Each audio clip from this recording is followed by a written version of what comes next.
tous et je suis ravi de vous retrouver pour cette nouvelle saison. On va d'ailleurs démarrer l'année, allez, disons positivement, on parlera des problèmes plus tard, avec un portefeuille de cartes. Voilà, j'en ai deux ici. Il y a aussi la Brussels Cards, le Pass Cinéville, le Muséum Pass Musée, l'Art Nouveau Pass.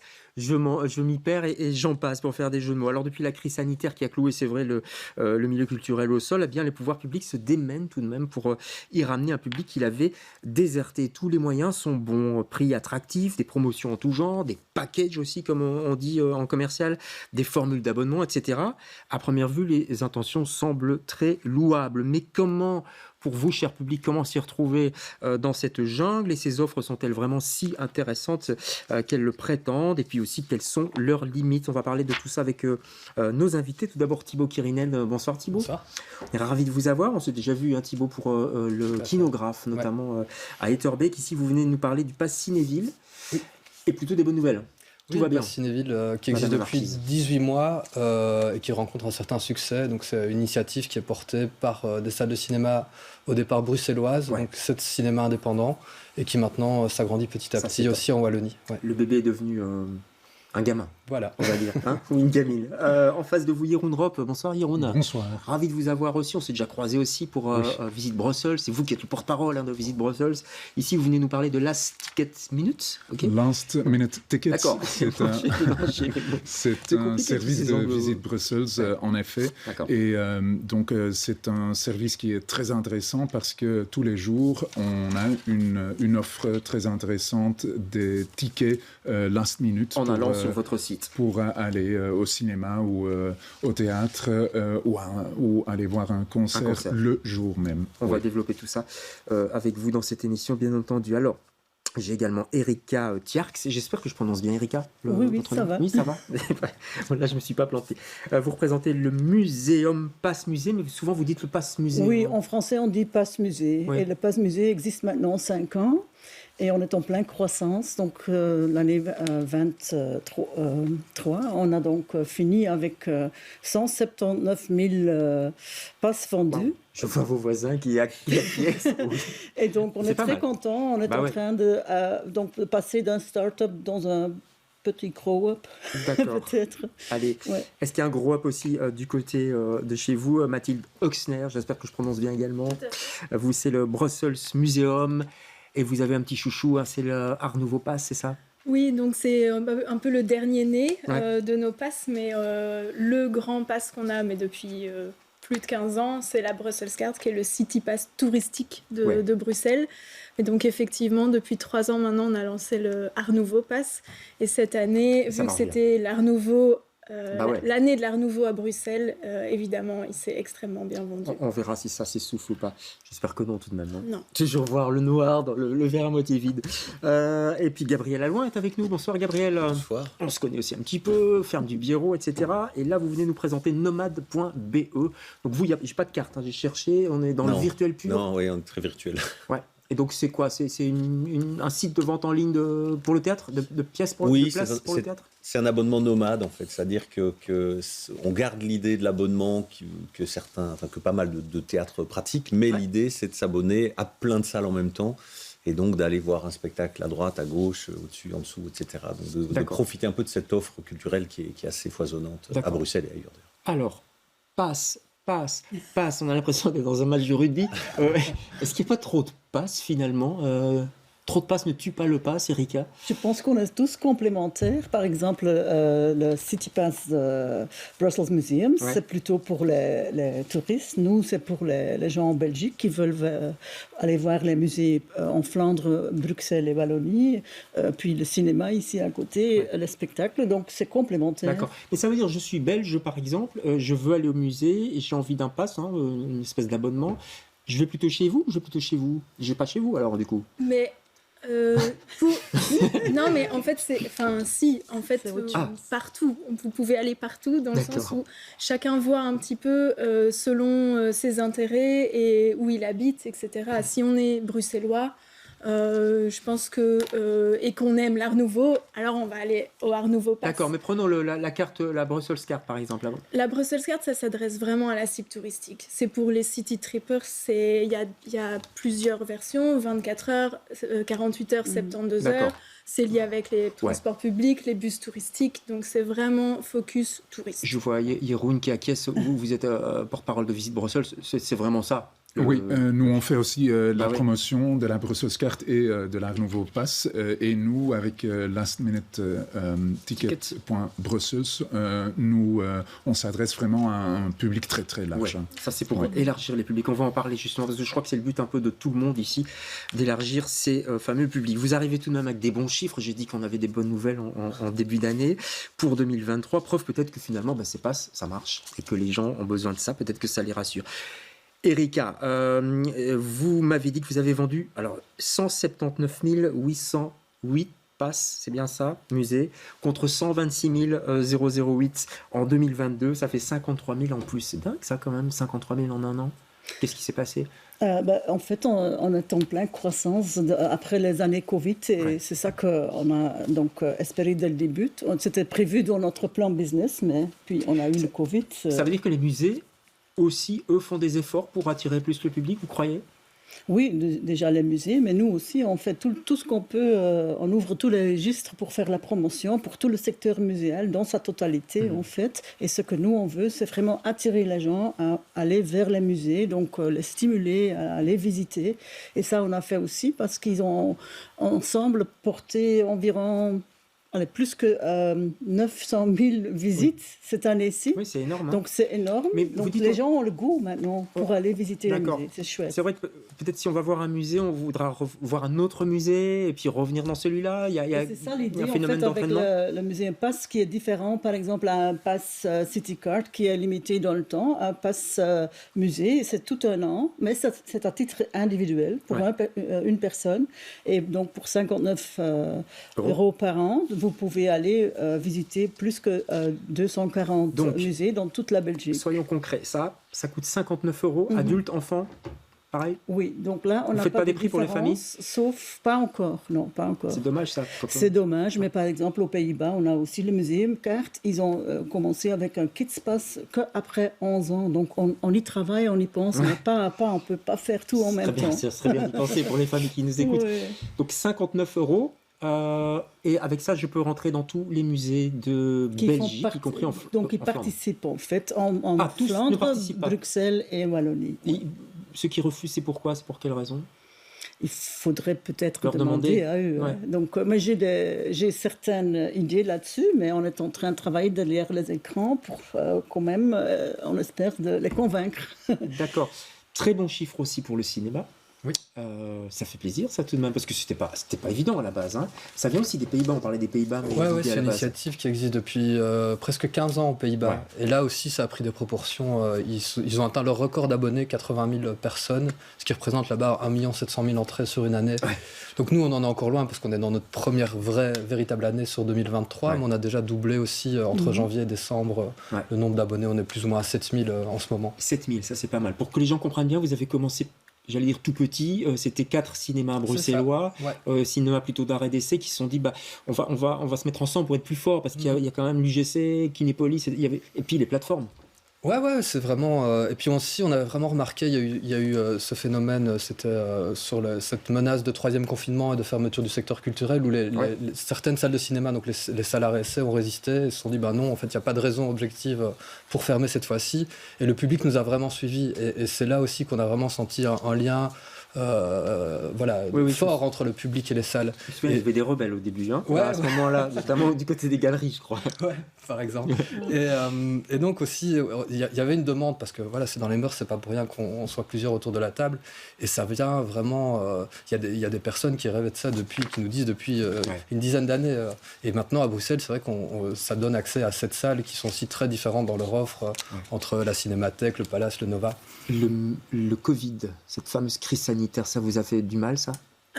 Oui, notamment pour la Brussels Card, les touristes n'étaient plus présents. Alors, comment on survit ? On a des subsides, on va en parler, mais...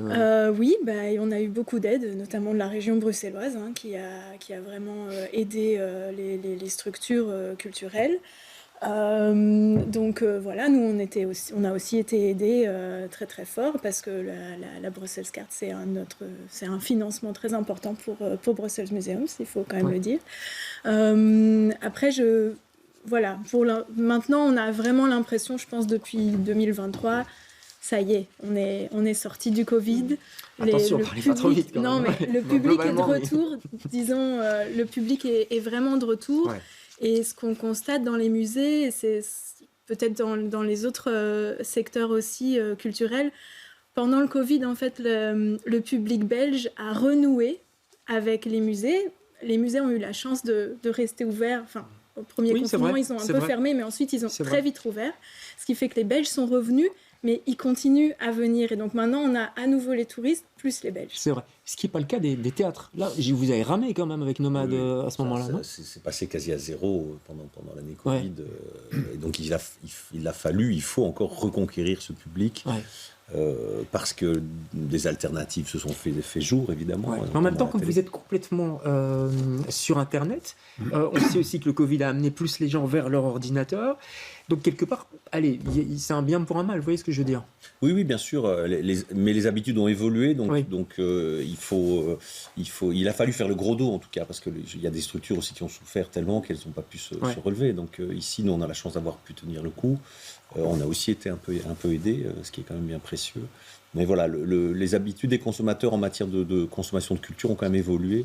Ouais, on le sent fort. Hein. Il y a vraiment un avant et un après dans l'habitude de consommer. Vous le sentez aussi, Jeroen. Vous, c'est du last minute ticket, mais ça fonctionne bien. C'est un flux que les gens ont pris. Pour notre billetterie, par exemple, on a constaté que l'année 2023 était vraiment une année record. Donc, ça fonctionne plutôt bien.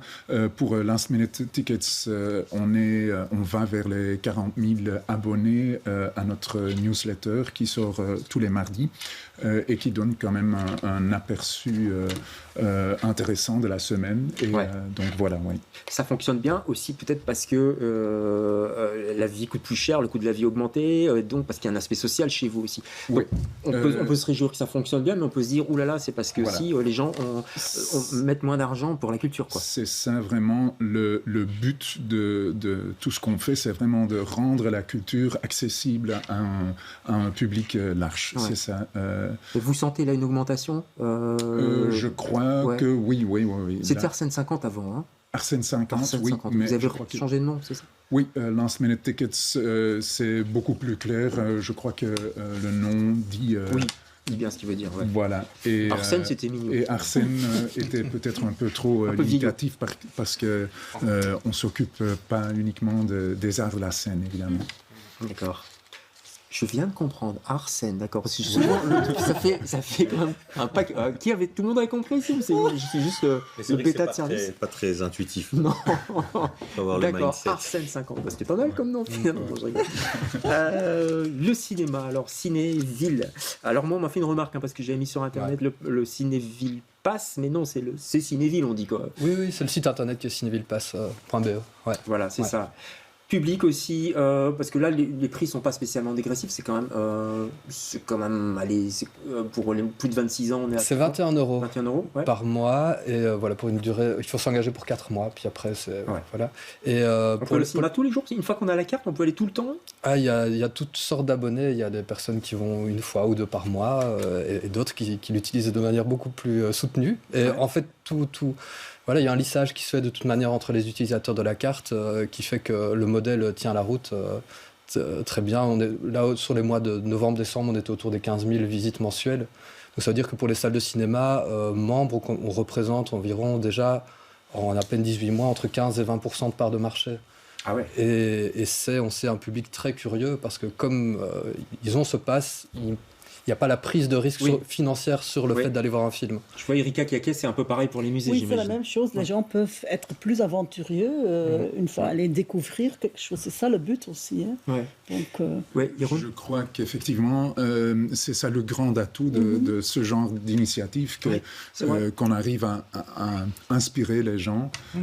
Chez nous, par exemple, on va plus facilement aller à un concert à moitié prix, un concert qu'on n'a pas. On n'aurait peut-être pas été si on n'avait pas la carte. Voilà. Ouais. Bah, c'est un peu le principe. En commerce, on voit ça. Hein, vous êtes ingénieur civil de formation, donc on voit vraiment ça. Je veux dire, l'abonnement, c'est un incitant aussi.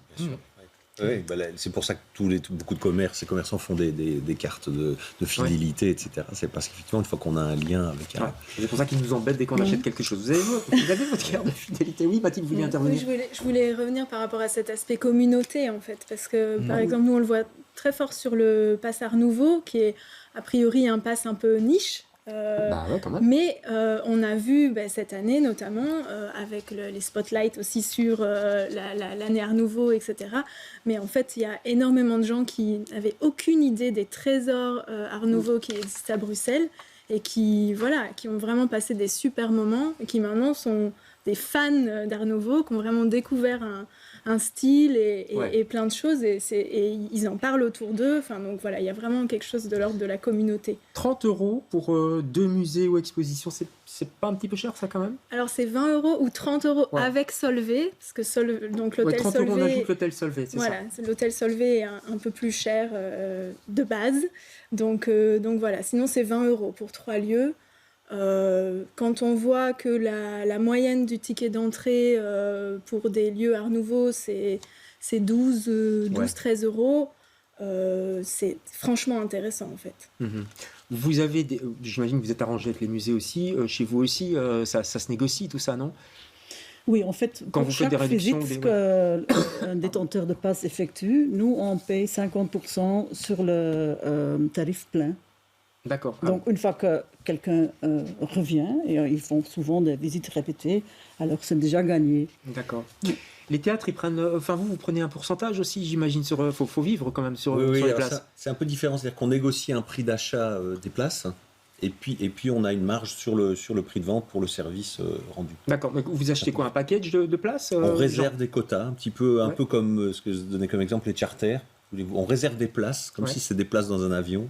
On réserve dans des représentations et puis on les remet en vente sur le site. D'accord. C'est un bon système, je vois tout le monde qui acquiesce. Le Cinéville, je dis, vous voyez, je suis fort, je dis le Cinéville maintenant, ça a commencé à Bruxelles dans 4 cinémas, ça s'est étendu, il y a eu Nova, l'aventure est dedans maintenant? Ouais, aventure, cinémathèque. Ça a pris un peu de temps, mais cinémathèque. Et la Wallonie aussi, les Grignoux. Oui, Grignoux, donc les 3 salles à Liège, une salle à Namur, et puis alors au mois de novembre, il y a eu Charleroi aussi avec le Quai 10. Oui, donc il y a 12 salles de cinéma côté Belgique francophone, et on espère à partir de cette année bientôt les premières salles flamandes aussi. Flamandes, oui, mais ça fait un petit temps que vous parlez de ça. Moi j'ai vu des archives et c'est depuis le début que vous espérez. Vous croyez qu'ils vont venir, est toujours... on est en discussion, ouais. En discussion. Ça a l'air dur aussi chez vous, non? Non, monsieur Erika. Ce que je trouve très important, en fait, c'est que parfois un musée ou un cinéma ou une salle de spectacle, ils peuvent dire « Ah oui, mais moi je veux que des promotions pour mon musée ou mon cinéma. Ah oui. » Mais c'est pas vrai. C'est en travaillant ensemble, en fait, et en étant solidaires, et pas se voir comme des concurrents, en fait, qu'on devient plus fort comme secteur. En sa totalité. C'est un peu l'état d'esprit que vous avez tous, hein, non? Le côté communautaire par rapport à ça, quoi. Ouais. Pour les théâtres, qu'est-ce que vous avez comme subside? Vous êtes une ASBL? Vous avez dit, tout à l'heure, on est un peu aidé. On n'a pas de subside. Non, alors bizarrement, on en a eu pendant le Covid comme ASBL culturel reconnu, mais on n'a pas de subside récurrent, donc on fonctionne... Au pourcentage, au ticket. Quoi. Oui, et c'est plus, tout à fait entre nous, c'est pas une opération financière, c'est pas le but. C'est pas votre métier principal. Non, c'est pas mon métier principal, mais par contre, ça permet de remplir des salles, ça permet de faire de la découverte, voilà, donc ça a beaucoup de vertus en dehors de ça, ça draine un certain public, et voilà, mais c'est pas une opération financière, ça c'est sûr. D'accord. Last Ticket Minute. Last Minute Ticket. J'arriverai pas avant la fin de cette émission. Alors là, il y a des subsides forcément. C'est des subsides de qui, de quoi? Nous, on dépend évidemment de la région bruxelloise. Oui, et on a reçu un peu le rôle de régie pour tout ce qui est l'offre culturelle à Bruxelles. Donc il faut savoir qu'à Bruxelles, à l'année, il y a plus ou moins 25 35 000 événements culturels, ce qui est énorme vraiment aussi par rapport à d'autres villes. Et chaque opérateur culturel ou chaque organisateur d'un événement peut encoder son événement sur notre portail de Visit Brussels. Ça les booste un peu, croyez? Oui, ça c'est... Oui, ils le disent, vous avez des bons retours? Oui, oui. Ouais. Donc subsides régionaux, si j'ai bien compris. Alors vous, ça m'a étonné, Erika, quand on a préparé cette émission, vous faites la promotion aussi des musées en Flandre, mais vous avez 0 francs, 0 centimes. On dit plus francs et centimes, mais soit oui, pour le début, de la Flandre. Donc pour démarrer en septembre 2018, oui, là, Vlaams Museumoverleg, musée société en Wallonie, Brussels Museums. Et plus maintenant non, plus maintenant. Qu'est-ce qui s'est passé? Là, je ne veux pas... Je ne sais pas. C'est un peu difficile. C'est délicat, En fait, c'était pas notre but, en fait. On voudrait être en autonomie et autosuffisant, on dit ça? Autosuffisant. Oui, mais donc avec le Covid, j'ai quand même dit il faut que je cherche des subventions. Et en fait, Fédération Wallonie-Bruxelles nous en a octroyé pour 4 ans.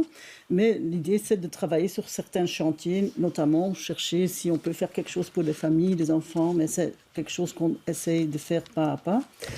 Mais on verra. Hein. Mais les gens pensent tous qu'on est fort subventionné, subsidié, mais ce n'est pas le cas. D'accord.